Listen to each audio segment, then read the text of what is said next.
पाकिस्तान की फौज से मोहब्बत है, बहुत मोहब्बत है। पाकिस्तान जिंदाबाद, पाक फौज जिंदाबाद। अल्लाह आपको खुश रखे। Thank you. बिस्मिल्लाहिर्रहमानिर्रहीम। बात करनी है अब आपकी कोई कारोबार के मुतल्लिक। आपने कारोबार शुरू किया, इस कारोबार में आप किस तरह आए, आपने सोचा क्या? आपने आला तालीम लिया, आप किसी अच्छे महकमे में नौकरी भी कर सकते थे। देखिए जी, ये फिर मैं कहूँगा कि आप लोगों की दुआएं हैं, मेरे माँ बाप की दुआएं हैं, और मैं समझता हूँ कि वक्त के साथ साथ हमारी जो ज़रूरतें, जिस तरह आप लोग आए उस वक्त की क्या ज़रूरत थी, फिर आपके फ़ौरन बाद, यानी कि मैं वो मिड में हूँ कि आप लोगों के और जो हमारी सेकंड जनरेशन उसके दरमियान हम थोड़े लोग थे जो मेरी एज के यहाँ आए थे दैट टाइम। बिल्कुल मेरी स्कूलिंग यहाँ मुकम्मल हुई, मैं कॉलेज गया, मैं उसके बाद ऑल्बो यूनिवर्सिटी में पढ़ा हूँ। और टाक्सा की आपने बात की 2-3 दफ़ा, टाक्सा में मेरे पास ये जो पोस्ट है होता है, ये अमानत है, ये मैं इलेक्ट होकर आया हूँ और अल्हम्दुलिल्लाह इतने सारे वोट लोगों ने मुझे दिए। और इसमें इस शोबे में भी, क्योंकि मेरा एक बहुत पुराना तलक है, मैं अपने स्टूडेंट टाइम में जब मैं पार्ट टाइम टैक्सी चलाता था उस वक्त फिर मैं वॉनमैन बन गया शॉर्ट पीरियड में। उसके बाद फिर 440, यानी कि इसी में मेरा एक साइड बिजनेस कह रहे हैं या एक अपनी जगह चल रहा था। मैं 27 साल से गराज जो अपना चला रहा हूँ। छोटा सा मुल्क है मेरे साथ, यहाँ जो सबसे बड़ी अपॉर्चुनिटी मैं समझता हूँ है वो एजुकेशन है। उसमें अल्हम्दुलिल्लाह हमारे पाकिस्तानी बच्चे बच्चियों ने अल्हम्दुलिल्लाह बहुत बड़ा नाम कमाया। और हम जैसों ने पहले अपनी ज़रूरियात जो थी, मैं ज़िम्मेदार घराने से मेरा तलक है, मेरे वालिद साहब ज़िम्मेदार थे। मुझे जब मैं छोटा आया था 10 साल की उम्र में, मुझे पता था कि वहाँ की क्या ज़रूरत है। मैं आया, मैंने आकर यूँ ही मुझे मौका मिला, और 13-14 साल की उम्र मैं अपने बच्चों को वो जगह दिखाई। मैं इन हाथों से अखबारें फेंकता रहा, मैं सफाइयाँ करता रहा, और अल्हम्दुलिल्लाह आपकी दुआओं से अल्लाह ताला ने वो कछुए की चाल आस्ता आस्ता चलते चलते अल्लाह ताला ने ये मुकाम दिया है। अल्लाह ताला ने हर एक चीज़ दी है। और अल्हम्दुलिल्लाह ये अगर टाक्सा की तरफ मैं थोड़ा सा वापस आऊँ तो आपको पता होना चाहिए, आपको पता है कि हमारी पाकिस्तानी जो बरादरी है उसमें टाक्सा और कियोस्क ये दो बड़े अहम हमारे शोबे रहे हैं। तो पाकिस्तानी मेहनत कश लोग हैं, इन्होंने अपनी ज़रूरियात पूरे करने के लिए, और फिर ये वही लोग हैं, हम भी तो उसी का हिस्सा है ना। जी जी बिल्कुल। ये किसी वजीर का ये कह देना या मैं कहूँ कि जी वो पैसे भेजने वाले तो यूएई और सऊदी अरब के लोग हैं, हम तो अपने दफनाने जाते हैं सिर्फ अपने बुजुर्गों को। वो मैं समझता हूँ कि इस बात से मैं अब सख्त अल्फाज में मैं कहूँगा। पिछले दिन बड़ी ख्वाजा आसिफ ने कहा था, ख्वाजा आसिफ ने, लोगों ने जवाब भी दे दिया। बड़ा मुझे अफसोस है कि ऐसे, मैं क्या कहूँ उस इंसान को, मेरे जो मुंह में बात आ रही मैं नहीं करना चाहता, पर मैं सख्त तरीन अपने अल्फाज में इसकी मजम्मत करता हूँ। और अभी आपको पता है कल के फिगर है, क्योंकि आप वेल नोन है, आप 24 घंटे वो हर चीज़ को वॉच करते हैं। 32 अरब डॉलर, इसी आपके वजीर आजम ने तारीफ की, आज मैं सुबह देख रहा था। 32 अरब डॉलर पाकिस्तानियों ने भेजे हैं, पाकिस्तान ओवरसीज ने बाहर से भेजे हैं जी। और जो बहुत बड़ा आपका डेफिसिट का जो गैप है, सबसे यानी कि बड़ी पाकिस्तान के पास टूल यही है कि ये पाकिस्तानी वो पूरा करते हैं। वरना आपका जो है आपकी एक्सपोर्ट और जो इम्पोर्ट है उसमें इतना बड़ा गैप है कि आप मुल्क चला ही नहीं सकते।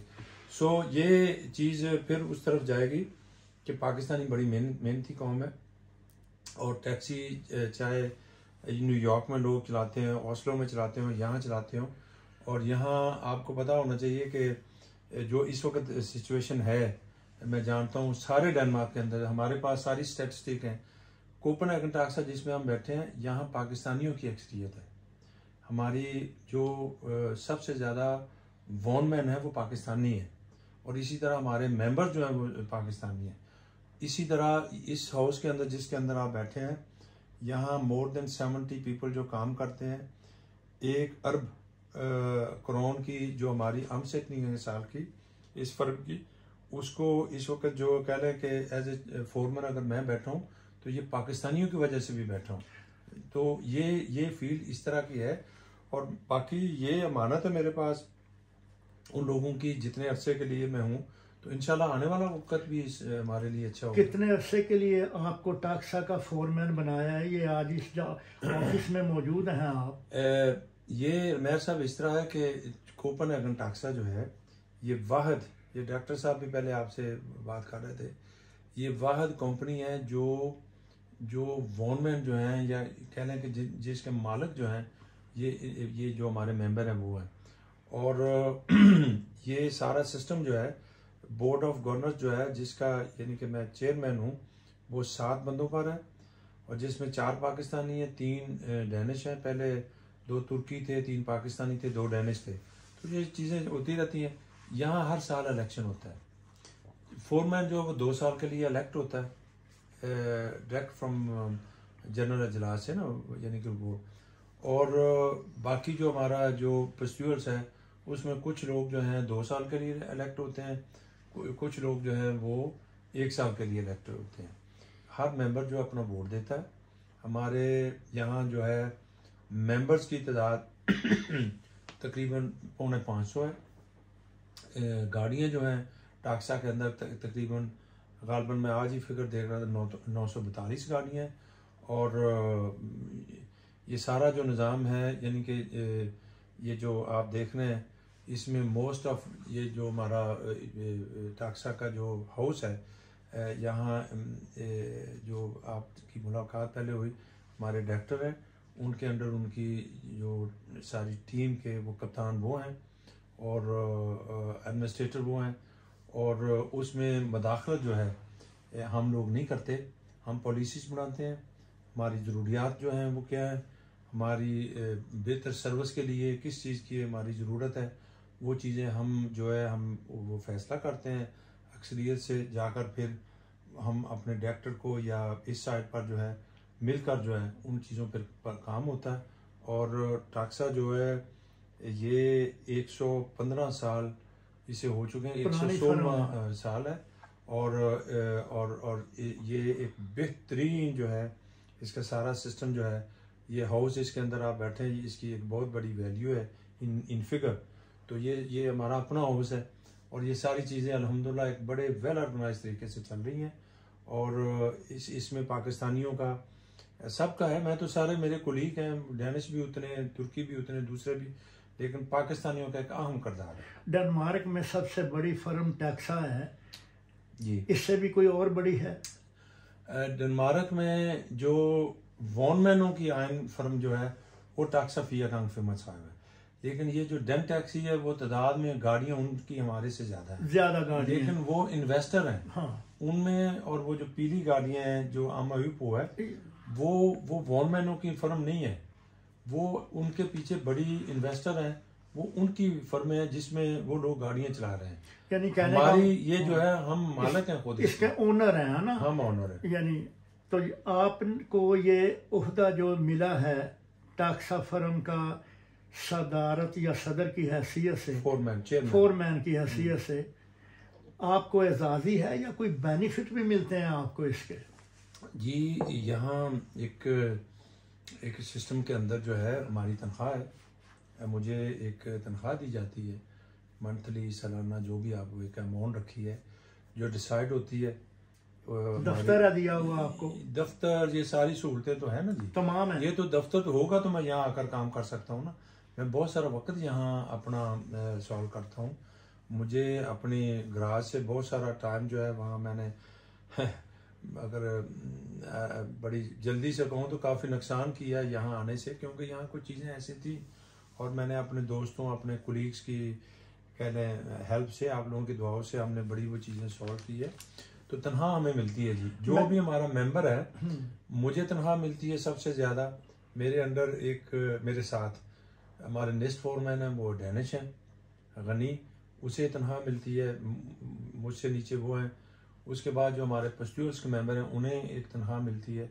और ये चीज़ें हमारे जनरल इजलास में कह रहे हैं ये मिलकर जो हमारे जो अक्सरियत से, यानी कि यहाँ हर चीज़ जमहूरियत से चलती है, जो फैसला किया जाता है उसके मुताबिक ये सारी चीज़ें। मैंने ये सवाल इसलिए किया था कि देखें आपकी वर्कशॉप बहुत अच्छे तरीके से आप चला रहे थे और वहाँ लाजमी है कि आप इतना वक्त अब नहीं दे पा रहे, तो यहाँ आपने ज़्यादा वक्त देना है क्योंकि बैसियत सदर के या फोरमैन के, आप फोरमैन हैं टाक्सा फर्म के, तो लाजमी है कि अगर उस तरफ से आपको कुछ कमी पैदा हुई है तो यहाँ से कवर हो रही होगी। जी बिल्कुल ऐसा अल्हम्दुलिल्लाह। मुझे देखें मेहर साहब, आप जानते हैं, आप मेरे बुजुर्ग हैं, मैंने कभी भी चीज़ों को, मैं वो मुनीर हूँ कि जब मैं टैक्सी चलाता था, यानी कि बड़े बड़े जो दिन होते थे जिस दिन हमारा काम होता था, फ्राइडे नाइट ये वो, तो मेरी गाड़ी बाहर खड़ी रहती थी 6 से 7 घंटे, लोग पैसे बनाते थे। मैं क्योंकि अल्हम्दुलिल्लाह ये तो आपकी दुआएं हैं कि मैं भी, ये फ़कीर जो है एक सोशल वर्कर भी है, तो मैंने तो जिन चीज़ों को तरजीह दी है अल्हम्दुलिल्लाह अल्लाह ताला ने वो उसमें बरकत भी डाली है, तो मुझे किसी चीज़ की कमी भी नहीं है और सारा सिलसिला पूरा होता है। तो इधर एक सो अच्छी अमाउंट है जो मिलती है, पाकिस्तान में जब पैसे के लिए नहीं आ रहा। पाकिस्तान में जिस वक्त जल्जला आया था तो आपके जो टैक्सी ड्राइवर हैं उन्होंने बड़ी दिल खोल कर एज ए सोशल वर्कर की हैसियत से आपको पैसे इकट्ठे करके दिए थे और आपने खुद अपने हाथों से वहाँ जाकर बांटे भी थे जल्जला ज़दगान के लिए। वो कितनी रकम थी, कितना अमाउंट था? देखें जी, अगर अल्लाह ताला ने मेरी ज़िंदगी में, मैंने हज किया है, मैंने उम्रे किए हैं, मैंने माँ बाप की खिदमत की, मैं शहर के अंदर एक छोटी सी अपनी पहचान रखता हूँ एज ए सोशल वर्कर। अगर अल्लाह ताला ने मुझसे कोई अच्छा काम करवाया मेरी ज़िंदगी में तो वो यही था जिसका आप नाम लें। वो ऐसे ही हुआ था, आप जानते हैं, वो सईद भाई, अब्दुल गफ़ार, इन लोगों ने जब वो दैट नाइट जब वो जल्जला आया देखा तो वो एक यानी कि बड़ी परेशानी में हम सब भी, और लोगों ने, करोड़ों लोगों ने दिया। तो वहाँ से एक प्लान शुरू हुआ कि हम जो है एक यानी कि हम क्या कर सकते हैं। तो एक्चुअली वो एक मखसूस हमारा छोटा सा ग्रुप था जिसके अंदर ही हमने वो पैसे इकट्ठे किए थे और वो 4.5 लाख करोड़ था। और वो बिल्कुल मैं पाकिस्तान लेकर गया, आप राजा साहब राब्ते में थे हम लोग, तो उसे जाकर जिस तरह यहाँ डिसाइड हुआ तो अल्लाह ताला ने मुझे ये हिम्मत दी कि ज़ल्ज़ला आने के 13 दिन बाद मैं जब यानी कि सड़कें नहीं थी, टूटी हुई थी सारा कुछ, तो वहाँ मुज़फ़्फ़राबाद जाकर लोगों के हाथों में, किसी के हाथों में वो कैश पैसे दिए, किसी को यानी कि वो चेक दिए, किसी यानी कि हम किसी हॉस्पिटल जाकर हमने लोगों को पैसे दिए। कुछ पैसे जो थे हमने, मुशर्रफ दौर था आपको पता, तो जैसे प्रेसिडेंट वो फंड कहा गया उसमें हमने कुछ पैसे डाले। तो वो तो फिर एक जिम्मेदारी थी जो अल्लाह ताला ने बड़े हिम्मत के साथ निभाने की जो है। वर्कशॉप में आप गाड़ियों की खरीद और फरोख्त भी करते हैं? नहीं, तो अभी भी आपका तल्लक तो है ना? नहीं जी, मेरी आज भी मेरा सोलर काम तो वही है। ये तो मानत है मेहर साहब, आपने देखा ना 2 साल के मैं इलेक्ट हुआ हूँ, अभी 1.25 साल हो गया, हो सकता है मैं अगली दफ़ा हूँ या नहीं, ये तो यहाँ डिसाइड चीज़ें होती हैं, हम खुद करने वाले हैं। वर्कशॉप अलबत्ता मेरा मेन बिजनेस है 27 साल से। सवाल ये है कि डिप्लोमेट गाड़ियाँ भी आपकी वर्कशॉप में आती हैं? जी, हर तरह की गाड़ियाँ आती हैं, मैं 3-4 एम्बेसियों की गाड़ियाँ आती है मेरे जो है। यानी आपसे उनका बर्ताव भी वैसे ही है जैसा अपने टैक्सी ड्राइवरों से, या उन्हें खास मुराद देते हैं आप? नहीं जी, देखें जो कस्टमर है वो तो कस्टमर है, उसे तो आपने उस तरह ही सर्विस देनी है, उस तरह ही उसे वेलकम करना है, वरना वो तो आपका कस्टमर नहीं रहेगा। तो जिनको हम कुछ रिलीफ दे सकते हैं और देते हैं, उन्हें भी देना चाहिए, ये उनका हक है। अगर किसी से कोई तल्लक है तो किसी गाहक से वास्ता पड़ा कि जिसने काम करवाया हो और अच्छा खासा काम करवाया हो और आपका बिल लंबा चौड़ा हो और वो इनकार कर गया हो, मुनकर हो गया, उसने पैसे ना दिए हो, नुकसान उठाया आपने ऐसा? किस का नाम लूं? नहीं, नाम मैं तो नहीं जानता ना, मैं तो रिटायर्ड हूँ। अमेर साहब, ऐसे लोग हर मुआशरे में होते हैं, यानी हैं लोग ऐसे लोग। देखें ऐसे लोग हैं, टैक्सी में लोग सफ़र करते हैं, बिल देने से भाग जाते हैं, छोटी सी चीज़ लेते हैं, बाहर से भाग जाते हैं। इसी तरह मेरे पास भी बहुत सारे लोग हैं जो यानी कि अनफॉर्चुनेट, कुछ दे सकते थे उन्होंने नहीं दिए, कुछ नहीं देना चाहते थे उन्होंने नहीं दिए। अल्लाह ताला उनका भला करे, अल्लाह ताला उनको और दे, तो हम भी तो चल रहे हैं। आप सोशल वर्कर हैं, माफ़ कर देते हैं? माफ़ तो फिर अल्लाह ताला सबको करे, हमें भी तो कोई माफ़ करने वाला है ना, वो ऊपर बैठा है। तो ये चीज़ें डेनमार्क और स्वीडन दोनों यूरोपीय यूनियन के जो यूनियन है उसमें शामिल हैं। क्या वजह है कि डेनमार्क में यहाँ पर गाड़ियों पर बहुत ज़्यादा टैक्स है, जबकि स्वीडन में वही गाड़ी जो है उसकी कीमत कम होती है? ये डेनमार्क की अपनी पॉलिसी है। बताएं, सुनने वालों को बताएं। ये चीज़ें कुछ इस तरह है कि इनका टैक्सेशन का जो सिस्टम है वो ये कुछ चीज़ें जो है EU मुल्कों के अंदर उन्होंने अपनी रखी हुई हैं, अपनी पॉलिसीज़ के साथ चलते हैं। यानी कि आप देखें ना, डेनमार्क में डैनिश करेंसी है, यहाँ तो यूरो नहीं है। इसी तरह टैक्सेशन का सिस्टम इनका अपना है, वो डिपेंड नहीं करते कि, यानी कि आप देखें, आप जर्मनी में मम्स कम है यहाँ से, यहाँ हम 25% मम्स देते हैं, वहाँ वो 17% देते हैं। तो इसी तरह स्वीडन की जो पॉलिसी है कार के बारे में, गाड़ियों के बारे में, वो अपनी है। वहाँ गाड़ियों पर कस्टम नहीं इस तरह लगता जिस तरह इस तरह यहाँ लगता है। तो इस मुल्क के अंदर जो एक खूबसूरती है, ये छोटा मुल्क है, इंडस्ट्री बड़ी नहीं है, तो जब हम सब का ये, यानी कि एक सोशल वेलफेयर में एक टॉप पर दुनिया में जिसकी मिसालें खुद हमारे इमरान खान साहब भी बहुत दफा देते हैं का जिक्र और जिक्र करते हैं, बार सियासतदान भी करते हैं उसमें, और दूसरे भी करते हैं, और ये वाकई एक मिसाल है। तो इनका मैं समझता हूँ कि मुल्क का सबसे अच्छा, इस मुल्क का चलाने का जो तरीकाकार इन्होंने अपनाया वो है यही। आप पेंशन लेते हैं ना, आपसे भी टैक्स काटा जाता है, मैं बिजनेस करता हूँ, मुझसे भी टैक्स काटा जाता है, और एक स्टूडेंट जो है उससे, वो भी जो SU लेता है उसे भी टैक्स देकर मिलता है। तो ये एक सिस्टम है जो इस मुल्क के अंदर इन्होंने एक ऑर्गेनाइज किया है, उससे ये मुल्क चल रहा है। सोशल वर्कर, बिजनेस कामयाब मियां मुनीर साहब, आपने 40 साल तक टैक्सी भी चलाई है और आप टैक्सी के मालिक भी हैं। ड्राइवर होना कंपनी का एक अलग बात है, गाड़ी का मालिक होना, आपके पास कितनी गाड़ियों की भी व्हीलिंग है? मैं तो मेहर साहब शुरू से एक ही गाड़ी मेरी, एक ही मुझे मिली थी 91 में, वही चलती आ रही है, वही आ रही है। अब मैं आपको बता दूं कि डेनमार्क में जो इस वक्त सिस्टम है ना, मैं अगर चाहूँ तो 25 गाड़ियाँ सुबह खरीद सकता हूँ, यानी कानून इजाजत देता है। कानून इजाजत देता है। ये 2014 से ये कानून इस तरह लागू हुआ। और इसी तरह अब जो मैं देखता हूँ कि बहुत सारे हमारे, यानी कि जो यंगस्टर हैं, और हमारे ये बहुत सारे जो बाद में आने वाले, मसलन ग्रीन कार्ड स्कीम में जो स्टूडेंट जो है वो भी वॉनमैन भी बने हुए हैं। कोई पार्ट टाइम में चला रहा है, किसी ने ड्राइवर रखा हुआ, तो वो किसी की 2 गाड़ियाँ, किसी की 6 गाड़ियाँ, तो ये अपॉर्चुनिटी है। तो मैंने तो जी एक ही रखी, मेरा तो ये मेन बिजनेस स्टूडेंट टाइम में, और उसके थोड़ा बाद में मैं टैक्सी चलाई, फिर अल्हम्दुलिल्लाह वर्कशॉप का सिलसिला शुरू हो गया। तो मैंने जब से वर्कशॉप जो है, मैंने 27 साल हुए हैं, मैंने उस दिन से फिर गाड़ी नहीं चलाई। अभी मैं इधर हूँ, मुझे यहाँ ताने मिलते हैं कि जी आप तो खुद ड्राइव करते नहीं, तो आपको तो इन चीज़ों का शायद उस तरह नहीं पता जिस तरह हमें पता है। ये मुझे कहते हैं हमारे कुलीग, तो मुझे उनकी बात सुननी पड़ती है। तो देखेंगे, फिर हो सकता है चलानी पड़े। मियाँ साहब, जो आपने कहा कि 27 बरस तक आपने टैक्सी चलाई, गाड़ी चलाई, कोई वर्कशॉप कितना अर्सा आपने गाड़ी चलाई?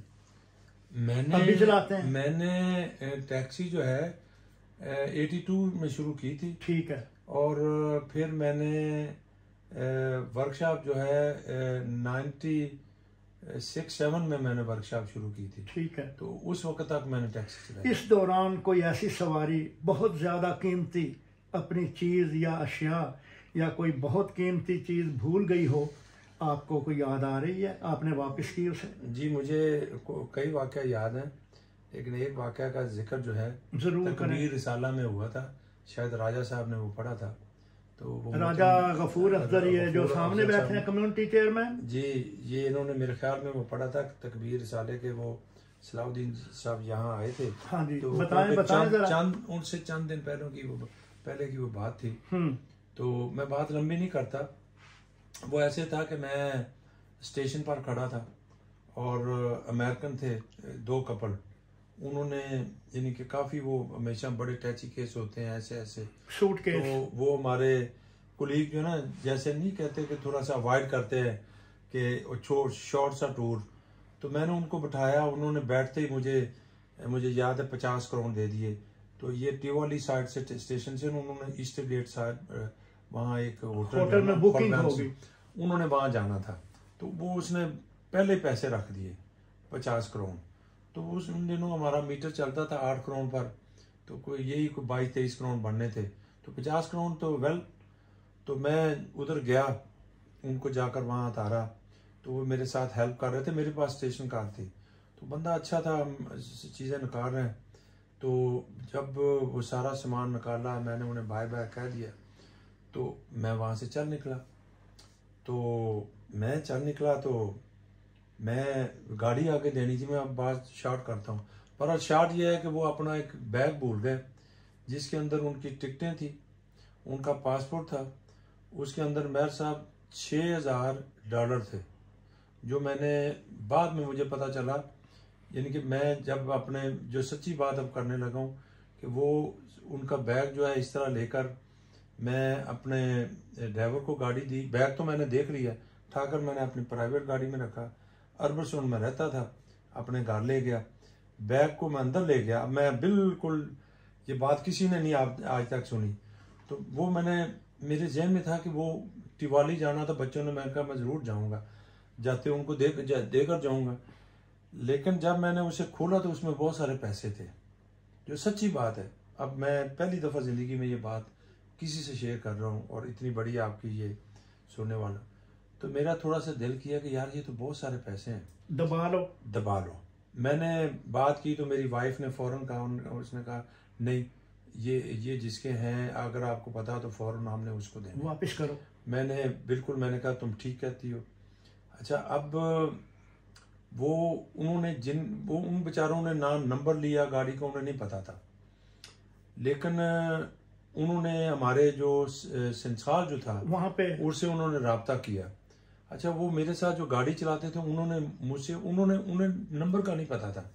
मैंने अपने वो संसार में राब्ता किया कि किसी ने राब्ता तो नहीं किया ऐसे चीज़ के लिए, तो उन्होंने कहा जी बिल्कुल, एक राब्ता हमारा एक होटल से किसी ने, हमने ऐलान किया है, उन्होंने हर कंपनी के में ना ऐलान करवाया, क्योंकि उनके पासपोर्ट भी उसके अंदर थे, हाँ टिकट भी थे। तो मैं जो है मुझे पता था वो कौन सा होटल है। उस वक्त पता टेलीफोन नहीं इस तरह होते थे।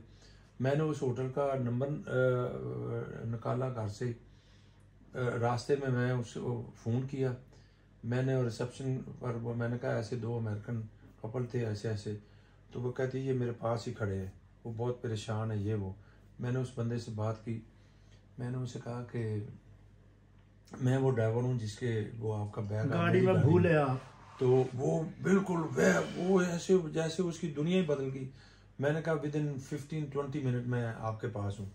तो मेरे साहब, मैं जब वहाँ गया, मेरी ये बेटी छोटी सी थी, उम्र बिल्कुल छोटा सा था, तो मैं ये होता ना जैसे बच्चे में ये अच्छे, वो रिसेप्शन में चारों खड़े हुए, तो मैं गया तो इतनी खुशी के साथ, तो मैंने उनको बैग दिया। अच्छा, वो $6000 मैंने देख लिए थे, और भी चीज़ें थी, वो ट्रैवल चेक भी थे और ऐसी चीज़ें, बैंक कार्ड। तो मैंने उनको जब वो चीज़ें दी, उससे पहले गालबन वो अमेरिकन एम्बेसी से अपना राब्ता कर चुके थे। उन्होंने आगे फ़्लाइट लेकर फिर उनके पासपोर्ट उन्होंने कहा था कि जी आज शाम ही हम आपको बना कर देंगे। बात लंबी हो रही है। जब मैंने उनको चीज़ें वो दी, वो बंदा इतना खुश हुआ, मुझे कहता है कि तुम्हें पता कि इसके अंदर कितने पैसे हैं?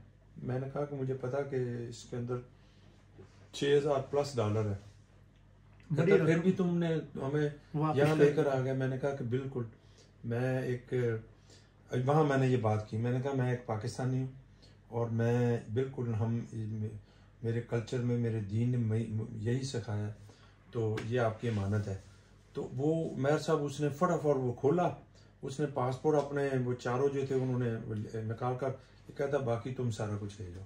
मैंने कहा मैंने कुछ नहीं लेना आपसे। देखो उसने फिर यानी कि उसने उसके पास कुछ डैनिश पैसे थे, मेरे ख्याल में 500 करोड़ था। जबरदस्ती। उसने कहा कि ये आपके बच्चों, वो पहले मुझे कह रहा था कि प्लीज आप ले जाओ, मैं समझ गया। मैंने कहा मैंने नहीं लेने। उसने फिर मैंने कहा हम तिवाली जा रहे हैं, मैं अपने बच्चों, उसने कहा ये बच्चों के लिए फिर आइसक्रीम। तो ये एक ऐसा वाकया है जो मुझे याद है, जिस पर मुझे फख्र है कि, और ऐसी बहुत सारी चीजें। तो अल्लाह ताला ने आपको रंग भी तो लगाए हैं, बहुत बड़ा मकान है, देखें जी, है गाड़ी है, वर्कशॉप है, मुलाजम है, और पाकिस्तान में यहाँ वहाँ सब जगह लोग आपकी इज्जत करते हैं। पाकिस्तान की फौज से मोहब्बत है, बहुत मोहब्बत है। पाकिस्तान जिंदाबाद, पाक फौज जिंदाबाद। अल्लाह आपको खुश रखे।